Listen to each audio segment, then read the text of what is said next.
Welcome to Marketing Conversations with Lamp House Films. I'm your host, Josh Henry. As you probably know, Marketing Conversations is a bi-weekly show, and on the off weeks, we produce content exclusively for our email subscribers. So we wanted to give you a sample of that content today because we think it's really valuable. They're these little bite-sized tips that didn't quite make it into the main episode. By the way, these are totally free, and there's a link in the description to sign up if you enjoy this episode. That way you can get them all the time. Enjoy. The thing that I think is so interesting about Appify, and I'm sure you feel differently because you're so deeply in the space, is that I at least from the outside looking in, it doesn't seem like there's a ton of competition, and that there are other people who are really doing this, which I think presents its own unique set of challenges because it's not like, oh, we're like Dropbox, but for enterprise. Like, there's no really quick, easy. You know, we do this when we're pitching movies. It's like, oh, it's like E.T. meets this. It's like, oh, I see that.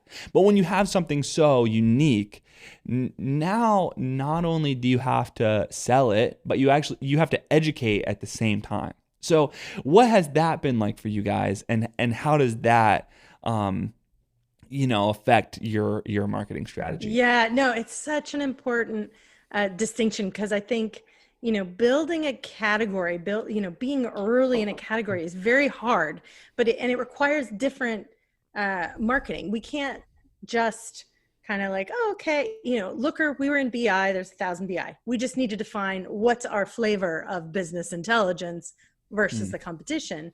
In the case of Appify, well, we're this no-code technology. There are different flavors out there, but none of them have really become any sort of behemoth.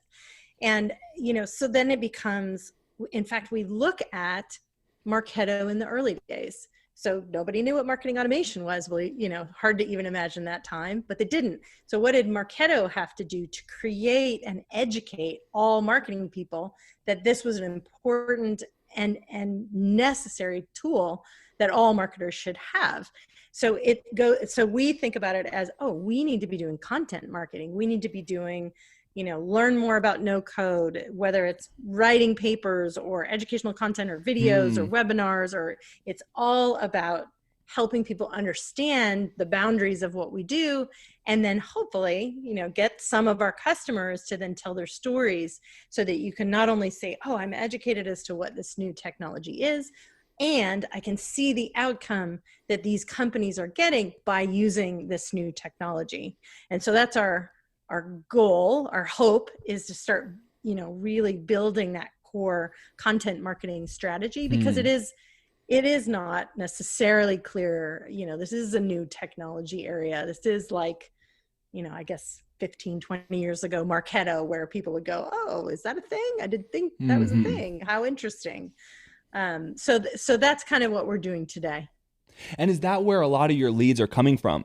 Is a lot of people's first interaction with your brand some sort of free education?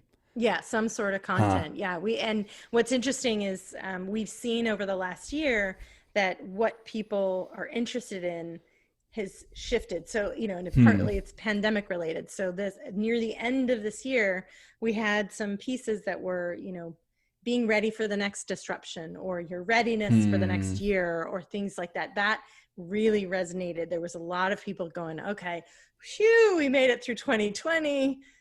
Okay, let's retrench. Where are we going? How do we build our company stronger so that if something happens, we're better prepared to sort of adjust and be agile and, go after a new market or change our plans or whatever it might be. So it's also interesting in the content just to see what resonates with people based on the context of, what's going on in the world.